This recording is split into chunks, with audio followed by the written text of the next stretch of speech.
உறவுகள் அனைவருக்கும் அன்பான வணக்கங்கள். ஒரு வழியாக ரொம்ப நேரம் ஆகிப்போச்சு. 4:30 மணிக்கு வர சொன்னோம், 8 மணி ஆயிடுச்சு. இதுக்கு மேலே என் மாப்பிள்ளை வீட்டிலேருந்து வர போகிறாங்க. எனக்கு என்னவோ அந்த பையன் வர மாதிரி தெரியல. ஃபோனை வேறு சுவிச் ஆஃப் பண்ணிட்டான்னு சொல்கிறீங்க. என்னமோ நீங்களே பார்த்து முடிவு பண்ணிக்கோங்க அப்படின்னு சொல்லிட்டு அவர் இப்போ கிளம்பி போயிடுறாரு. ஸோ வானதியோட அம்மாவுக்கு பயங்கர கோவம் வருது. ஏண்டி இப்படி ஒருத்தனை தான் நீ லவ் பண்ணியா? நாங்கள் ஏதோ வேணான்னு சொல்கிற மாதிரி எங்ககிட்ட மட்டும் பக்கம் பக்கமாக பேசிக்கிட்டே இருப்பீல்லடி. இப்போ பார்த்தியா அவனோட லட்சணம் என்னன்னு உனக்கே தெரிஞ்சிருச்சா அப்படின்னு சொல்லி திட்டுறாங்க. மா அப்படிலாம் இல்லைம்மா, என்ன நடந்துச்சுன்னு தெரியலேம்மா, பாண்டி ஃபோன் இப்படிலாம் சுவிச் ஆஃபே பண்ணாதுமா அப்படிங்கிறாங்க. இல்லடி நீ இப்போ கூட அவனுக்கு தானே சப்போர்ட் பண்ணி பேசிகிட்டு இருக்க அப்படின்னு சொல்லும்போது இப்போ அவங்க அப்பாவே எழுந்திரிச்சு சொல்கிறாரு, என்ன வானதி இதெல்லாம் நல்லாவா இருக்குது அப்படின்னு சொல்லி அவர் பேசிகிட்டு இருக்கும்போதே வெளியில் வந்து பாண்டி கரெக்டாக வந்துடுறாரு. வெளியில் வந்து நின்றுட்டு வானதி அப்படின்னு சொல்லி கூப்பிட்ட உடனே பாண்டி குரல் மாதிரி இருக்குது அப்படின்னு சொல்லி வெளியே வேகமாக ஓடுறாங்க. அப்போ பாண்டி நின்றுட்டு இருக்கோம் வானதி அப்படின்னு சொல்லி அவர் பேச ஆரம்பிக்கிறாரு. நீ வா முதல்ல உள்ள அப்படின்னு சொல்லி கையை பிடிச்சி கூட்டிகிட்டு போயிடுறாங்க. அப்போ யாருமே வரல அப்படிங்கிறத பார்த்துட்டு, என்ன பாண்டி இவ்வளோ லேட்டாக வந்திருக்க, அதுவும் நீ மட்டும்தான் வந்திருக்க, உன் வீட்டிலேருந்து யாரும் வரலையா அப்படின்னு சொல்லி கேட்குறாங்க. இல்லை வானதி நான் மட்டும்தான் வந்திருக்கேன் அப்படிங்கிறாங்க. உடனே அவங்க அம்மா பார்த்துட்டு, என்னப்பா அது நல்லா இருக்குது, பொண்ணு பார்க்க வர சொன்னால் எங்களை இவ்வளோ நேரம் காக்க வச்சுட்டு இப்போ நீ மட்டும் வந்திருக்க அப்படின்னு சொல்லி கேட்குறாங்க. இல்லைங்க உங்ககிட்ட கொஞ்சம் பேசணும், அதுக்காக தான் வந்தேன், நான் இவ்வளோ நேரம் உங்களை காக்க வச்சதுக்கு என்னை மன்னிச்சிருங்க அப்படிங்கிறாங்க. அவங்க அப்பா உடனே, என்னப்பா எப்போ பாரு இப்படி மன்னிப்பு மட்டும்தான் நீ கேட்டுகிட்டே இருக்க போறியா அப்படிங்கிறாங்க. அதுக்கு இல்லைங்க நான் கொஞ்சம் உங்ககிட்ட பேசணுன்னு தான் வந்தேன் அப்படின்னு சொல்லி சொல்கிறாங்க. என்னப்பா இதுக்கு மேலே நீ பேச போகிற, இவ்வளோ லேட்டாக வந்துட்டு வீட்டில் உள்ளவங்களையும் யாரையும் கூட்டிகிட்டு வரல, என்னத்தப்பா நீ பேச போகிற அப்படின்னு சொல்லி கேட்குறாங்க. இல்லைங்க தப்பாக எடுத்துக்காதீங்க, எனக்கு இப்போதைக்கு கல்யாணம் வேணாம் அப்படின்னு சொன்னோடனே இப்போ அவங்க அண்ணன் பிடிச்சிக்கிறாங்க.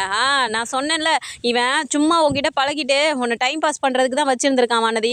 நீ கடையில் போய் உட்காந்து அவன் வேலை பார்க்கும்போது நீ பேசுகிறதுக்கு நீ வேணும், அங்கே இங்கே போகணுன்னா உன் கூட ஊர் சுற்றுறதுக்கு நீ வேணும், மற்றபடி உன்னை கல்யாணம் பண்ணிக்கிற எண்ணம்லாம் அவனுக்கு இல்லை அப்படின்னோடனே, இங்கே பாருங்கள் தப்பாலாம் பேசாதீங்க, நான் இப்போ கல்யாணம் பண்ணிக்க எனக்கு இது இல்லைன்னு தான் சொன்னேன், அதுக்காக நான் கல்யாணமே பண்ணிக்க மாட்டேன்னு சொல்லலையே அப்படிங்கிறாங்க. என்னப்பா தம்பி நீ பேசிகிட்டு இருக்க அப்படின்னு சொல்லி அவங்க அப்பா கேட்குறாரு.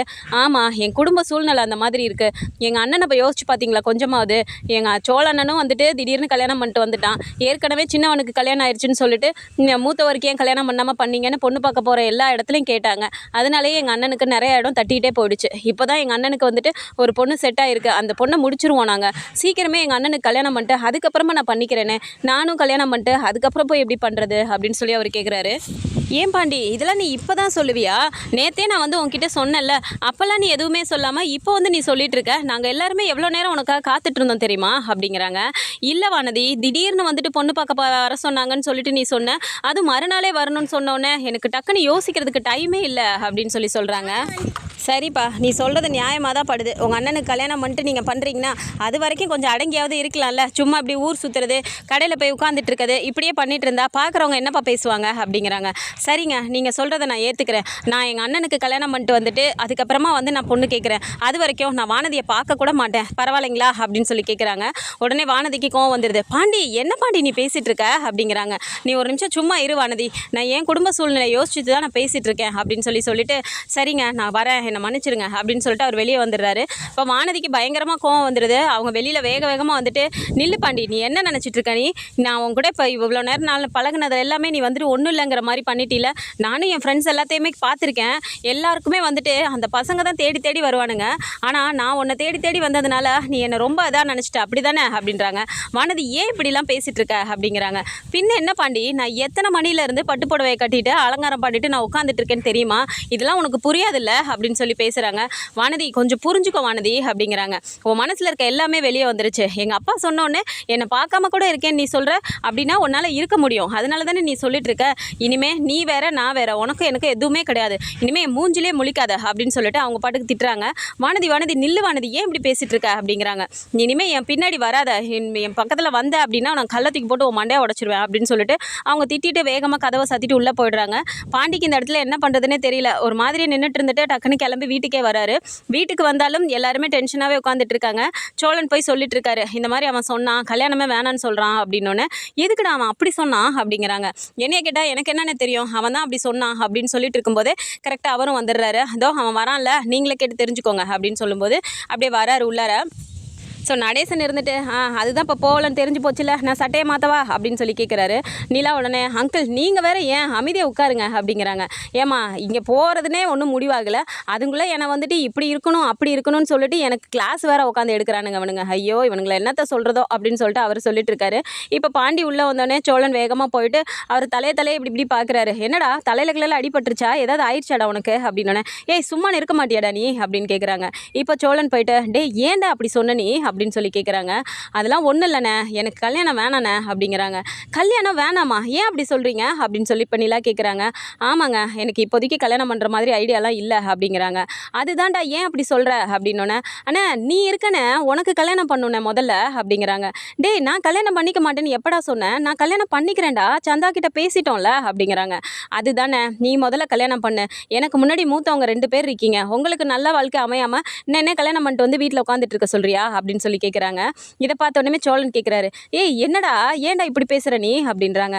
ஆமாண்டா உங்கள் 2 பேர் வாழ்க்கை நல்லா ஆனதுக்கப்புறம் தான் நான் கல்யாணம் பண்ணுவேண்டா அப்படின்னு சொன்னோன்னே இப்போ நிலா பார்க்குறாங்க. என்ன பாண்டி 2 பேர் வாழ்க்கைனா என்ன பேசிகிட்டு இருக்கீங்க நீங்கள் அப்படிங்கிறாங்க. ஆமாங்க நீங்களும் இப்படி எளியும் பூனையுமா அடிச்சுட்டே இருக்கீங்க, அவங்க இன்னும் அண்ணனுக்கும் கல்யாணம் ஆகலை, 2 பேருக்கும் கல்யாணம் ஆகி நீங்கள் நல்லபடியாக வாழ்ந்தீங்க அப்படின்னா எனக்கு போயிட்டு பொண்ணு பாருங்கள், சந்தாவும் அண்ணனும் வந்து போய் பொண்ணு கேட்கட்டும், அப்புறம் நீங்களும் சோழனும் நல்லபடியாக சந்தோஷமாக போய் பொண்ணு கேட்டு எனக்கு அப்படி கல்யாணம் நடந்தால் தான் என் கல்யாணம் சந்தோஷமாக இருக்குங்க, எனக்கு நம்ம குடும்பம் முக்கியம் அப்படின்னு சொல்லி அவர் சொல்கிறாரு. இப்போ சேரனுக்கு என்ன தோணுதுன்னா, நிலா என்னடானா வானதியும் சந்தாவும் வீட்டுக்கு வந்தோன்னே நான் கிளம்பி போகிறேன்னு நிலா சொல்லுது, இவன் என்னடானா நிலாவும் சந்தாவும் சேர்ந்து வந்து பொண்ணு கேட்டால் தான் நான் கல்யாணம் பண்ணுவேங்கிறான், என்ன பண்ண போகிறானுங்கன்னே தெரியலையே அப்படிங்கிற மாதிரி அவர் யோசிச்சுட்டே இருக்காரு. நிலாவும் அப்படியே பார்த்துட்டு ஒன்றும் எனக்கு பேசுறதுக்கு இல்லை அப்படின்னு சொல்லி அவங்கள ரூம்குள்ளே போயிடுறாங்க. இப்போ பாண்டி வெளியே தனியாக உட்காந்துட்டு இருக்கும்போது சேரனுக்கே மனசு கேட்க மாட்டேங்குது, அவரே போய் பேசுகிறாரு. டேய் என்னதான்டா நடந்துச்சு, ஏன்டா அப்படி திடீர்னு இப்படி பண்ணியிருக்க, நீ தானடா அந்த பொண்ணை விரும்பி லவ் பண்ண, பெங்களூர் வரைக்கும்லாம் கூட்டிகிட்டு போனேன், அந்த பொண்ணு உன் கூடயே இருந்துச்சு, பாவம் இல்லடா அந்த பொண்ணை ஏமாத்துறது அப்படிங்கிறாங்க. அண்ணா நான் ஏமாத்துறேன்லாம் சொல்லவே இல்லையேன்னு, இப்போவே கல்யாணம் பண்ணுமா, நம்ம குடும்ப சூழ்நிலை என்னன்னு தெரியுதுல்ல அப்படின்னு சொல்லி சொல்கிறாங்க. பாண்டி புரிஞ்சுக்கோடா, நீ என்னடானா நிலாவும் சந்தாவும் சேர்ந்து வந்து பொண்ணு கேட்கணுங்கிற, நிலா என்னடானா அது வேற கோவத்தில் வானதியும் சந்தாவும் 2 பொண்ணுங்க வீட்டுக்கு வந்துட்டா நான் இந்த வீட்டை விட்டு போயிடுவேன்னு சொல்லி அது ஒரு சைடு பேசிகிட்டு இருக்குடா, இப்படி ஆளாளுக்கு ஒன்று சொன்னீங்கன்னா எதை தாண்டா பண்ணுறது, என்னடா இப்படி பண்ணுறீங்க அப்படின்னு சொல்லி கேட்குறாங்க. ஆனால் நான் எல்லாத்தையும் யோசிச்சு தானே சொல்லிட்டு இருக்கேன் அப்படிங்கிறாங்க. உடனே சோழன் வந்துட்டு பார்க்குறாரு. ஏய் என்னடா நீ யோசிச்சு பேசுகிற, எங்களை பற்றி யோசிச்சு நீ உன் வாழ்க்கையை கெடுத்துக்காதடா அப்படிங்கிறாங்க. என்னடா நீங்கள் எனக்கு ஒரு நல்லதுன்னா யோசிக்கிறீங்கல்ல, அன்னைக்கு என் கடை வேணும்னோடனே எல்லாருமே ஒன்றா சேர்ந்து தானே பண்ணி கொடுத்தீங்க, ஏன் அது எனக்கு மட்டும்தானே நீங்கள் யோசிச்சு பண்ணீங்க, அப்படி இருக்கும்போது நான் உங்களுக்குலாம் யோசிக்கக்கூடாதா அப்படிங்கிறாங்க. சரிடா அதுக்கு ஏன்டா இப்போ கல்யாணத்தை கொண்டு வந்து இதில் கொண்டு வந்து கோத்து விட்ற அப்படிங்கிறாங்க. சோழா நீ கொஞ்சம் அமைதியாக இருடா, நான் இதை எல்லாத்தையும் சரி பண்ணணும்னு சொல்லிட்டு தான் இதை என் கல்யாணத்தை ஒரு இதாக வச்சு நான் பண்ணிகிட்ருக்கேன் அப்படிங்கிறாங்க.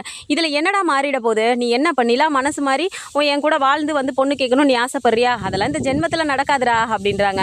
அப்போ நிலா கரெக்டாக அந்த சைடு வரதை பாண்டியுமே பார்த்துடுறாரு. பார்த்துட்டு சொல்கிறாரு, இங்கே பாருடா சோழா, நானும் அப்பையிலேருந்து பார்த்துட்ருக்கேன், நீ அவங்களுக்காக ஒன்று பார்த்து தான் செஞ்சிட்ருக்க, ஆனால் அவங்க உங்களை என்ன மதிக்கிறாங்க, உன்னை பேருக்கு கூட மதிக்க மாட்டேங்கிறாங்க, எப்போ பார்த்தாலும் டைவர்ஸ் வாங்கணும், வீட்டை விட்டு போகணும், இதே தான் அவங்க சொல்லிட்டு இருக்காங்க.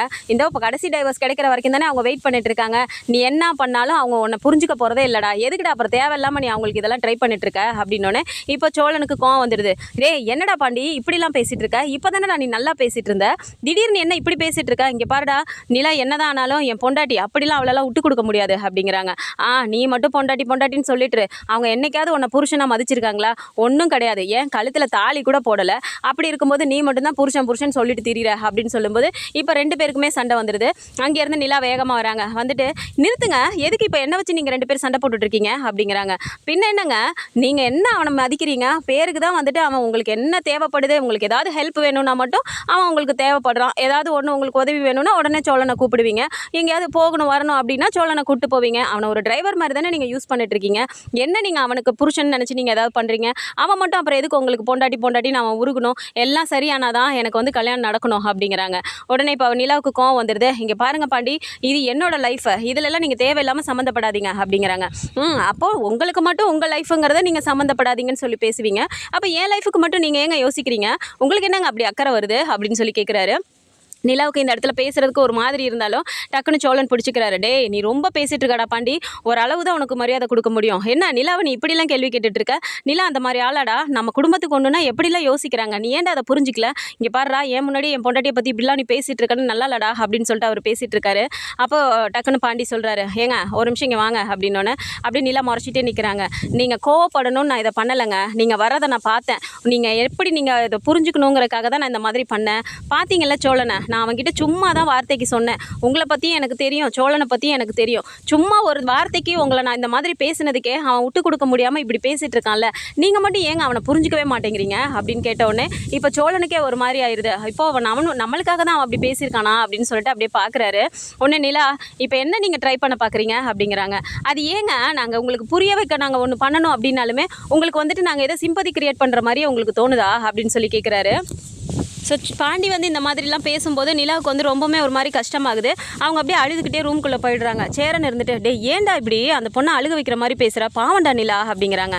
ஆனால் நீ என்னென்ன ஒரே சைடே யோசிச்சு பேசிகிட்டு இருக்க, பாவம் பாவம்னு சொல்லிட்டே இருக்க, ஏன் இவன் உனக்கு தம்பி இல்லையா, இவன் மட்டும் உனக்கு பாவமாக தெரியலையா அப்படிங்கிறாங்க. சோழன் பார்த்துட்டு, டே ஏன்டா விடுறா அப்படிங்கிறாங்க. நீ சும்மா இருடா, நானும் அப்பையிலேருந்து பார்த்துட்டு இருக்கேன், உன் கூட அவங்க இருக்கணும் அப்படின்னாலே அது பயந்துருமோ, அதுக்கு ஏதாவது சொல்லிடுமோன்னு சொல்லிட்டு அண்ணன் வந்து இந்த மாதிரி யோசிக்கிறது ரொம்ப தப்புடா. முதல்ல உங்கள் ரெண்டு பேரையும் சேர்த்து ஒரு இடத்துல வச்சாதான் நீங்கள் சண்டையே போட்டுக்கிட்டாலும் உங்கள் ரெண்டு பேத்துக்குள்ளார நீங்களே பேசி முடிவு பண்ணணும். இடையில இன்னொருத்தர் வந்தாங்க அப்படின்னாலே அது வேற மாதிரி போயிடும். அண்ணனுக்கு இன்னும் அந்த இது புரியவே மாட்டேங்குது அப்படிங்கிறாங்க. சேரன் அப்படியே பார்த்துட்டு, டேய் நான் எப்படா அப்படி பண்ணேன் அப்படிங்கிறாங்க.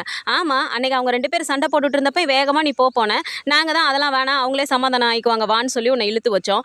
அன்னைக்கு அப்படி தான் ஹோட்டலில் போய் தங்க போகும்போதும் அவனே வாயை விட்டு கேட்குறான், அவன் கூட நான் போய் அவங்க கூட அங்கே தங்கிக்கிறேன் அப்படின்னு சொல்லிட்டு.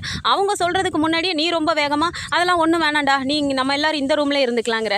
என்னன்னே நீ யோசிக்கிற, வயசுல மூத்தவர் தானே, வீட்டுக்கு பெரிய ஆளு தானே, இதெல்லாம் நாளை யோசிக்கணும்னே. அவங்க ரெண்டு பேர்த்தையும் ஒன்றா சேர்ந்து இருக்க விட்டாதான் அவங்க ரெண்டு பேரும் அடிச்சுக்கிட்டாலாவது கூடவே இருக்கும்போது கொஞ்சம் கொஞ்சம் அவங்க புரிஞ்சுக்குவாங்கன்னு. நீ அதுக்கான இடத்தையே கொடுக்க மாட்டேங்கிற, அப்புறம் எப்படி அவங்க ஒன்றா சேருவாங்க அப்படின்னு சொல்லிட்டு இப்போ சேரனுக்குமே சொல்லி புரிய வைக்கிறாரு. இப்போ வந்துட்டு சேரன் கேட்குறாரு, சரிடா அதுக்காக நீ என்னை வந்து நீ தனியாக கூப்பிட்டு சொல்லியிருக்கலாம்ல, நிலாவை எதுக்குடா இப்போ இப்படி பேசுன அப்படிங்கிறாங்க. ஆனால் நிலாவும் ஒன்றை மாதிரி தான், எப்போ பாரு சோழனை வந்துட்டு அவன் ஒரு தப்பு பண்ணிட்டான் அப்படிங்கிறனால அதையே வச்சு வச்சு சும்மா எது பண்ணாலும் தப்பு தப்புங்கிற மாதிரி அவங்க பேசிகிட்டு இருக்காங்களே, அப்போ எப்போ தான் அவங்க புரிஞ்சுக்குவாங்க, யாராவது ஒருத்தராவது சொல்லி புரிய வைக்க வேணாமா, அதுக்காக தான் அவங்க காதில் விழட்டும்னு நினச்சி நான் அவங்கள பார்த்துட்டு தான் நான் அந்த மாதிரியெல்லாம் பேசினேன் அப்படின்னு சொல்லி சொல்கிறாரு. அப்போ சோழன் அப்படியே பார்க்கும்போது, நீ அமைதியாக இருடா சோழா, நான் பார்த்துக்கிறேன், நீ வந்துட்டு உனக்கு இன்னும் அந்த பக்குவம் தெரிலடா, சும்மா ரொம்ப ஜாலியாக இருக்குங்கிற மாதிரி சும்மா பேசிட்டு இது பண்ணிட்டு இருந்தால் பத்தாதுடா, உன் வாழ்க்கடா இது, கொஞ்சமாவது யோசிச்சு முடிவு பண்ணுடா அப்படின்னு சொல்லிட்டு இப்போ ரொம்பவுமே பக்குவமாக எல்லாரையும் வந்துட்டு ஒன்றா சேர்க்கணும் அப்படிங்கிற மாதிரி வந்து பாண்டி ஒரு இது பண்ணிட்டு இருக்காரு. ஸோ மறுநாள் வந்துட்டு நிலா ஆஃபீஸ் கிளம்பி போகிறாங்க. அப்போ பஸ் ஸ்டாண்டில் நின்றுட்டு இருக்கும்போது பார்த்தா வானதி அந்த சைடு காலேஜ் போகிறதுக்காக அவங்க பேகை மாட்டிட்டு வராங்க. அப்போ நிலா போய் பார்த்துட்டு நேராக போய் அவங்ககிட்டே பேசுகிறாங்க, வானதி அப்படின்னு சொல்லி கூப்பிட்றாங்க. அப்போ நிலாவை பார்த்து அப்படியே முறைச்சிட்டு அவங்க பாட்டு போகிறாங்க. வானதி ஒரு நிமிஷம் நில்லுங்க, அவங்கள தானே கூப்பிட்றேன் அப்படிங்கிறாங்க. என்ன பேச போகிறீங்க இப்போ அப்படிங்கிறாங்க. ஏன் வானதி கோவப்படுறீங்க, நாங்களாம் கிளம்பி தான் இருந்தோம், பாண்டி தான் வர லேட் பண்ணிட்டாரு அப்படிங்கிறாங்க. உங்கள் நாடகம் எல்லாம் எனக்கு தெரியும், ஏன் முன்னாடி இப்படி வந்து பேசுகிற மாதிரி பேசிட்டு அங்கே பாண்டியோட மனசை கலைச்சிட்டீங்க அதானே அப்படிங்கிறாங்க. என்ன வானதி இப்படிலாம் பேசிட்டு இருக்கீங்க அப்படிங்கிறாங்க. ஆமாங்க, உங்களுக்கு அந்த வீட்டில் எல்லாரும் உங்களை மட்டும்தான் தூக்கி வச்சு பேசணும், நீங்கள் தான் அந்த வீட்டு மகாலட்சுமின்னு சொல்லணும், அதுக்காக தானே வேற யாரும் அந்த வீட்டுக்கு வந்துடக்கூடாதுங்கிற மாதிரி நீங்கள் இப்படிலாம் பண்ணிட்டு இருக்கீங்க. என்ன மாதிரி ஆள் நீங்கள் இருந்தாலும் அந்த வீட்டில் நீங்கள் கொஞ்ச நாள் தான் இருக்க போகிறீங்க, இருந்துட்டு போகிற வரைக்குமாவது நீங்கள் அப்படி மகாலட்சுமியாகவே இருந்துட்டு போகலாம் நீங்கள் முடிவு எடுத்திருக்கீங்க போல இருக்கு. அதனால தான் எங்கள் யாரையும் வீட்டுக்குள்ளே வர முடியாத அளவுக்கு இருக்கிறவங்க எல்லாத்தையும் அப்படியே நீங்கள் ஏற்றி விட்டு வேலை பார்க்குறீங்க போல அப்படிங்கிறாங்க. வேண்டாம் வானதி, நீங்கள் தப்பாக பேசிகிட்டு இருக்கீங்க அப்படிங்கிறாங்க. என்ன தப்பாக பேசினேன், அவன் என்னை கல்யாணம் பண்ணிக்கிறதுக்கு எவ்வளோ ஆசையாக இருந்தான் தெரியுமா, என் வீட்டில் சொல்லிட்டாங்கன்னு நான் அவ்வளோ சந்தோஷமாக வந்து சொன்னேன். அப்போயுமே நான் வந்து அவன்கிட்ட சொல்லும் போதுமே நீங்கள் அப்படியே ஒரு மாதிரி பார்த்தீங்கல்ல, அப்போவே எனக்கு புரிஞ்சுது, ஆனால் இந்த மாதிரி வேலையெல்லாம் பார்ப்பீங்கன்னு நான் கொஞ்சம் கூட எதிர்பார்க்கல. அவன் வீட்டுக்கே வந்துட்டு இப்போதைக்கு வேணாங்கிற மாதிரி சொல்லிட்டு போயிட்டான். நானும் இனிமேல் அவனை பார்க்க மாட்டேன், உங்ககிட்ட பேச மாட்டேன்னு நானும் சொல்லிட்டேன். இப்போ எங்கள் ரெண்டு பேரையும் பிரிச்சுட்டிங்கல்ல, இப்போ உங்களுக்கு சந்தோஷம் தானே, நீங்களும் சேர்ந்து வாழ மாட்டீங்க, மற்ற யாரையும் சேர்ந்து வாழ விட மாட்டீங்க, அதானே என்ன மாதிரி ஆளோ நீங்கள் அப்படின்னு சொல்லிட்டு அவங்க பாட்டு வேக வேகமாக போயிடுறாங்க. அப்போ வந்துட்டு அப்படியே நிலாவுக்கு வந்து அப்படியே ஒரு மாதிரி கஷ்டமாகுது, கண்ணெல்லாம் கலங்குது. இருந்தாலும் பஸ் ஸ்டாண்டில் நிற்கிறோமே அப்படிங்கிற மாதிரி அவங்க அப்படியே ஒரு மாதிரி கண்ணை தொடச்சிட்டு அப்படியே மேனேஜ் பண்ணிக்கிறாங்க. இதை பல்லவனும் கூடவே இருந்து பார்த்துட்டு பல்லவனுக்கே ரொம்ப கஷ்டமாகுது. என்ன நீ வானதி இப்படிலாம் பேசுது அப்படின்னும் போது, அதான்டா எனக்கும் புரியல, நான் என்னடா பல்லவா பண்ணேன் அப்படிங்கிறாங்க. விடுங்க நீ, அது பேச்சே அப்படி தானே, நீங்கள் எதுவும் பெருசாக எடுத்துக்காதீங்க, நீங்கள் கலங்காதீங்க நீ, கண்ணை தொடங்க, எல்லாரும் பார்க்குறாங்க பாருங்க அப்படிங்கிறாங்க. சரின்னு சொல்லிட்டு அன்றைக்கி ஆஃபீஸ்க்கு அவங்க கிளம்பி போயிடுறாங்க. சாயந்தரம் வீட்டுக்கு வந்த உடனே பல்லவன் வந்துட்டு வீட்டில் பாண்டிக்கிட்டே இதை சொல்லிடுறாங்க. சொன்ன உடனே பாண்டிக்கு கோவமே வந்துடுது. நிலா கொஞ்சம் நேரம் கழிச்சு ஆஃபீஸ்லேருந்து வந்த உடனே இப்போ பாண்டி அப்படியே ஒரு மாதிரியே உட்காந்துட்டு இருக்காரு. என்ன பாண்டி கடைக்கு போயிட்டு வந்துட்டிங்களா அப்படிங்கிறாங்க. இல்லைங்க போகணும் அப்படின்றாங்க. சரி சரி காஃபி சாப்பிட்றீங்களா அப்படிங்கிறாங்க. இல்லைங்க நீங்கள் சாப்பிடுங்க எனக்கு வேண்டாம் அப்படின்னு சொல்லும்போது இப்போ அப்படியே பாண்டிக்கு ஒரு மாதிரி இருக்குது. ஏங்க வானதி ஏதோ காலையில் உங்ககிட்ட பேசினுச்சாமே, மன்னிச்சிருங்க, அவளுக்கு ஏதோ தெரியாமல் ஏதோ என் மேலே இருக்க கோவத்தில் உங்ககிட்ட அப்படி பேசிட்டா அப்படிங்கிறாங்க. அதெல்லாம் ஒன்றும் இல்லை விடுங்க அப்படின்னு சொல்லும்போது இப்போ சேரன் கேட்குறாரு, ஏண்டா வானதி நிலா கிட்ட என்னடா பேசுனுச்சு அப்படிங்கிறாங்க. ஆமாண்ணே கொஞ்சம் நெஞ்ச பேச்செல்லாம் இல்லை, ஏதோ பாண்டியண்ணே பொண்ணு பார்க்க போகாததுக்கு அண்ணி தான் காரணங்கிற மாதிரி அப்படி பேசிடுச்சுண்ணே, பாவம் அண்ணி கண்ணெல்லாம் கலங்கிட்டாங்க தெரியுமா அப்படின்னு சொல்லிட்டு இப்போ பல்லவன் சொல்கிறாரு.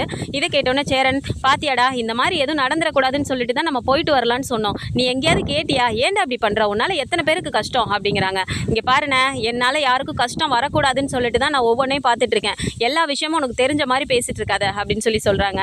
உடனே நிலா இருந்துட்டு, என்ன எனக்கு இதில் கஷ்டம் வரப்போகுது, இல்லை இல்லை நீங்கள் என்ன உங்கள் கல்யாணம் பண்ணுறதுனால இதில் என்ன எல்லாருக்கும் நன்மை வருதுன்னு நீங்கள் நினைக்கிறீங்க, அதெல்லாம் ஒன்றும் இல்லை, நீங்கள் கல்யாணம் பண்ணிட்டு வானதியே சந்தோஷமாக வச்சுக்கோங்க, நீங்களும் சந்தோஷமாக இருக்கலாம்ல பாண்டி அப்படிங்கிறாங்க.